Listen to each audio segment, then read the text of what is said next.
ভয়ে অস্থির হয়ে যাবে যে হাসরের মাঠের যে ভয়াবহ পরিস্থিতি হবে। তাই তো নবী সাল্লাল্লাহু আলাইহি সাল্লাম তিনি অন্য হাদিসে ঘোষণা করেছেন, অবাক হয়ে যাবেন যে মানুষ দুনিয়াতে যখন টেনশনে পড়ে, প্রেসার বেড়ে যায় বা অন্য কোনো কারণে যখন শরীর ঘেমে যায়, বড়জোর তার গেঞ্জি ভিজে যায়, জামা ভিজে, মাথার ঘাম হয়তো পায়ে পড়তে পারে, কিন্তু আল্লাহ নবী বলছেন যে হাসরের ময়দানে এই বিচার দিবসের পরিস্থিতি দেখে মানুষের শরীর থেকে যে ঘাম বের হবে, এই ঘামগুলি 70 হাত মাটির নিচ পর্যন্ত পৌঁছে যাবে। আল্লাহু আকবার। অন্য হাদিসে এসেছে যে গর্তের মাঝে পানি জমে যাবে। তাহলে চিন্তা করেন, শরীর থেকে এই টেনশনে, এই ভয়াবহ পরিস্থিতি দেখে শরীর থেকে কি পরিমাণ ঘাম বের হবে, সেই দিনে আজে বাজে চিন্তা করার কোনো সুযোগ নেই। সম্মানিত উপস্থিতি, সহিহ মুসলিমের 2842 নম্বর হাদিস, জামিয়া তিরমিজির 2573 নম্বর হাদিসটি শুনলে আরো অবাক হয়ে যাবেন। নবী সাল্লাল্লাহু আলাইহি সাল্লাম ঘোষণা করেছেন হাসরের মাঠে ভয়াবহ পরিস্থিতি উপলক্ষে, আন ইবনে মাসউদ রাদিয়াল্লাহু আনহু قال قال رسول الله صلى الله عليه وسلم ইউতি বি জাহান্নাম ইয়াউমাইযিন লাহা 70000 জিমাম। সেই দিন জাহান্নামকে 70,000 শিকল লাগিয়ে জাহান্নামকে হাসরের মাঠে হাজির করা হবে, টেনে নেওয়া হবে। কত হাজার? 70,000। প্রতি শিকলে ফেরেশতা থাকবে 70,000। 70,000 লাগাম লাগিয়ে জাহান্নামকে টেনে আনা হবে। প্রতি লাগামে, প্রতি শিকলে থাকবে 70,000 ফেরেশতা। তারপরও জাহান্নাম তার তর্জন গর্জন এমন করবে, পরিবেশ পরিস্থিতিরা কত জটিল কঠিন হবে। আল্লাহ নবীর হাদিসটা থেকে সহজে বোঝা যায় যে জাহান্নামকে 70,000 শিকল লাগিয়ে হাসরের মাঠে আনা হবে। প্রতিটা শিকলে 70,000 করে ফেরেশতা থাকবে। আল্লাহু আকবার। সেই জাহান্নাম আমার আপনার জন্য তৈরি করা। যদি কেউ কোরআন সুন্নাহর আলোকে নিজের জীবন সাজাতে পারে, তার আমল আখলাক ঈমান আকীদা সাজাতে পারে, তাহলে অবশ্যই সে আল্লাহ সুবহানাহু ওয়া তাআলার ছায়াতলে, আরশের ছায়া, রহমতের ছায়াতলে নিরাপত্তা পাবে। আর যদি সে ভালো কাজ করতে না পারে, তাহলে অবশ্যই এই ভয়াবহ যেই চিত্র দাঁড়াবে, এই ভয়াবহতার শিকার হয়ে যাবে। সেখানে কষ্টে এবং দুঃখ, কষ্ট কি জিনিস ভাষায় প্রকাশ করা যাবে না। সম্মানিত উপস্থিতি, রাসূল সাল্লাল্লাহু আলাইহি সাল্লামের পক্ষ থেকে নবী মুহাম্মদ সাল্লাল্লাহু আলাইহি ওয়াসাল্লাম হাসরের মাঠের চিত্র আরো তুলে ধরেছেন। সহিহ মুসলিম 2864 নম্বর হাদিস, জামিয়া তিরমিজি 2421 নম্বর হাদিসটা পাবেন। আল্লাহ নবী বলেছে, তুদনা শামসু ইয়াউমাল কিয়ামা মিনাল খালকি হাত্তা তাকুনা মিনহুম কামিকদারে মিল। হাসরের ময়দানে মানুষের মাথার উপরে সূর্য চলে আসবে। এখন পৃথিবী থেকে 9,30,00,000 মাইল দূরে অবস্থান করছে সূর্য। সেখান থেকে তাপ দিলে চৈত্র মাসে মাঠে থাকা কঠিন হয়ে যায়। প্রায় 8 মিনিট 20 সেকেন্ড সময় লাগে সেখান থেকে আলো আসতে। তারপরও চৈত্র মাসের তাপদাহে মাঠে কর্ম করা বা থাকা কঠিন হয়ে যায়। আল্লাহ নবী বলছে, মানুষের মাথার নিকটে সূর্য চলে আসবে। কতটুকু দূরত্ব? কামিকদারে মিল, 1 মিল পরিমাণ। এইটার ব্যাখ্যায় মুহাদ্দিসিনে কেরাম বলছেন, হয় 1 মাইল দূরত্ব অথবা সুরমাদানির শলাকা পরিমাণ দূরত্ব। সুরমাদানির শলাকা কয় কিলোমিটার লম্বা? সুরমাদানির শলাকা কত ফুট লম্বা বলেন? সামান্য না? 3 ইঞ্চি। আমার ভাই বলছে 3 ইঞ্চি। যদি 3 ইঞ্চি হয় কামিকদারে মিল, আর অপর অর্থ যদি ধরেন 1 মাইল, ধরে নিলাম মাইলটাই ধরে নিলাম দূরে, 9,30,00,000 মাইল দূরে সূর্য থেকে তাপ দিলে যদি সহ্য না হয়, আপনি কি চিন্তা করতে পারেন যে হয় সুরমাদানির শলাকা পরিমাণ অথবা 1 মাইল দূরত্বে সূর্য যখন তাপ দিবে, আমার আপনার পরিবেশ পরিস্থিতিটা কি হবে? সেই পরিস্থিতিটা হাসরের মাঠের কি হবে? সম্মানিত উপস্থিতি, আমরা দুনিয়াতে পায়ে ভর করে হাঁটি, পায়ের উপরে ভর দিয়ে হাঁটি।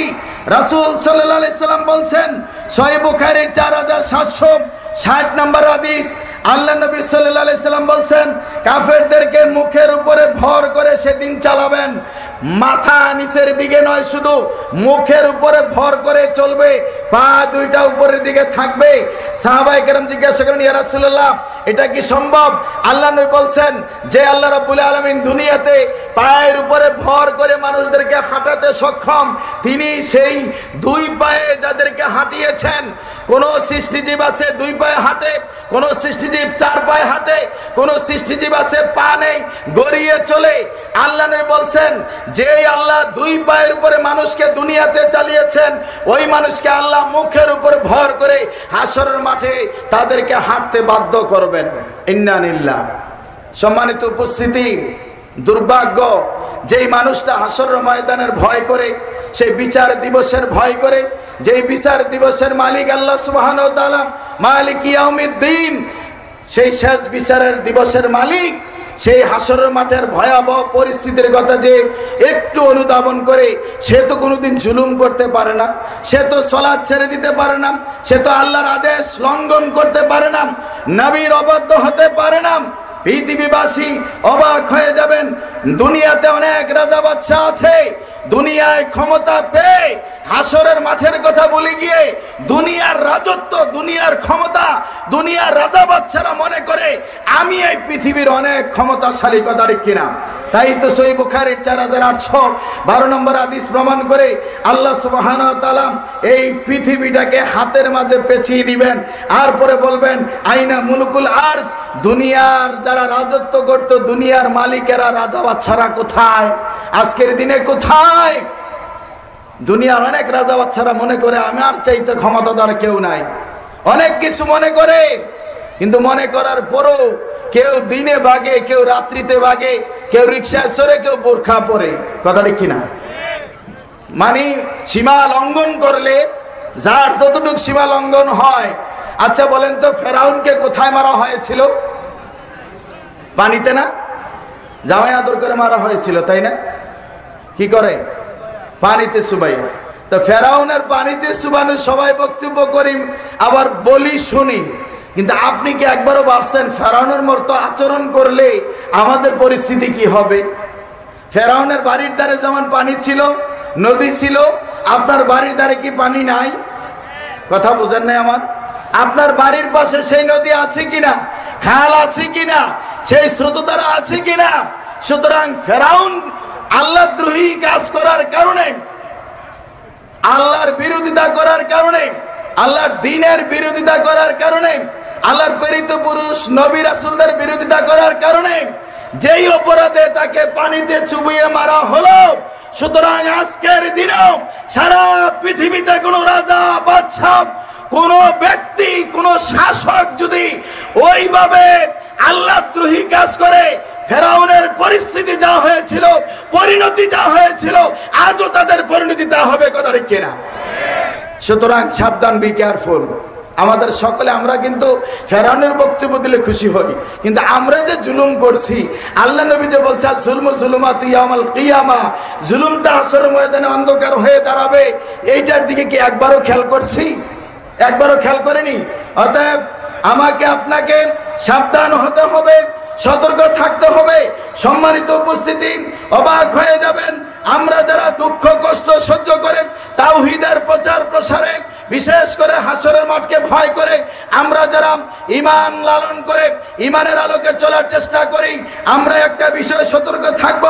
আল্লাহ সুবহানাহু ওয়া তাআলা যখন এই বিচারের কাঠগড়ায় আমাদেরকে দাঁড় করিয়ে দিবেন, হাসরের মাঠে পাঁচটি প্রশ্নের জবাব দেওয়ার আগ পর্যন্ত আমাদের নড়াচড়া করার যেমন সুযোগ নেই, পাশাপাশি সেই দিন নূহ আলাইহিস সালাম তথা আদমের সব সন্তান, বুখারী মুসলিম হাদিস প্রমাণ করে, একসাথে জড়ো হয়ে মানুষ সিদ্ধান্ত নেবে, চলো চলো বাবা আদমের কাছে যাই, এবং আল্লাহ যেন বিচার কার্যটা শুরু করে দেয়। এই ভয়াবহ পরিস্থিতিতে, এই কষ্টে, এই নির্যাতন আমরা আর সহ্য করতে পারছি না। সকল মানুষ একত্রিত হয়ে আদমের কাছে যাবে, গিয়ে বলবে, বাবা আদম, আপনি আমাদের আদি পিতা, আপনাকে আল্লাহ নিজ হাতে বানিয়েছেন, সম্মানিত করেছেন, ফেরেশতা দিয়ে সাজদাতে করিয়েছেন, অনেক ফজিলত বর্ণনা করে তারপরে বলবে আল্লাহ আপনাকে জান্নাতে রেখেছেন। আপনি কি দেখেন না আজকের এই পরিস্থিতি, আমরা বিপদে আছি, আপনি সুপারিশ করেন আল্লাহর কাছে। আদম স্বীকার করবে, হ্যাঁ তোমরা আমার সন্তান, তা যা বলেছো ঠিক আছে, কিন্তু আমার কাছে কোনো পাওয়ার নাই, পাওয়ারলেস। কারণ আমি আল্লাহ সুবহানাহু ওয়া তাআলা আমাকে একটা নিষেধ করেছিলেন যে ওয়ালা তাকরাবা হাযি শাজারা ফাতাকুনা মিনাজ জালিমিন। আমাকে নিষেধ করা হয়েছিল গাছের কাছে গেলে আমি জালেমদের অন্তর্ভুক্ত হয়ে যাব, কিন্তু আমি বিপদে আছি, নফসি নফসি বলে আদম সন্তান তথা আমাদের সকলকে তাড়িয়ে দিবেন। আমরা যাব নূহের কাছে, তাড়িয়ে দেওয়া হবে। আমরা যাব মুসার কাছে, তাড়িয়ে দেওয়া হবে। বাবা ইব্রাহিমের কাছে গেলে তাড়িয়ে দেওয়া হবে। ঈসা আলাইহিস সালামের কাছে গেলে তাড়িয়ে দেওয়া হবে। অবশেষে ঈসা আলাইহিস সালাম বলবেন তোমরা যাও, আমার কাছে নয়, নবী মুহাম্মদ সাল্লাল্লাহু আলাইহি সাল্লামের কাছে। আর নবী সাল্লাল্লাহু আলাইহি সাল্লাম তখন মাকামে মাহমুদের কাছে সাজদায় পড়ে ইয়া রাব্বি হাবলি উম্মতি, ইয়া রাব্বি হাবলি উম্মতি বলে কাঁদবেন। আল্লাহ সুবহানাহু ওয়া তাআলা তখন ডেকে বলবেন ইয়া মুহাম্মদ ইরবার আসাকা সালতুতা ওয়াসফিতু সাফা, আল্লাহু আকবার। হে মুহাম্মদ মাথা উত্তোলন করুন, আজকে যা সুপারিশ করবেন মঞ্জুর করা হবে, আপনি যা চাইবেন তাই দেওয়া হবে। সেই নবীকে আমরা ভুলে গেলাম, সেই নবীকে ভুলে গেলাম। তাই তো এই নবীর অনুসরণের মধ্য দিয়ে আমরা যেন মহাশরের ময়দানের পরিবেশ পরিস্থিতিটাকে অনুধাবন করে আমরা যেন কোরআন সুন্নাহর আলোকে আমরা একটু নিজেদেরকে সেইভাবে তৈরি করি। কারণ সেই হাসরের মাঠে আমাদের সকলকে সেখানে উঠতে হবে, বিচারের সম্মুখীন হতে হবে। আল্লাহ সুবহানাহু ওয়া তাআলা আমাদের প্রতি দয়া করুন। অতএব বিশেষ করে এই পূর্বাচল জিকে ফাউন্ডেশনের আজকের এই প্রোগ্রামে যারা সার্বিক সহযোগিতা করে আজকের এই প্রোগ্রাম আলহামদুলিল্লাহ বাস্তবায়ন হয়েছে। আল্লাহ সুবহানাহু ওয়া তাআলা তাদেরকে দুনিয়া এবং আখিরাতে কল্যাণ দান করুক।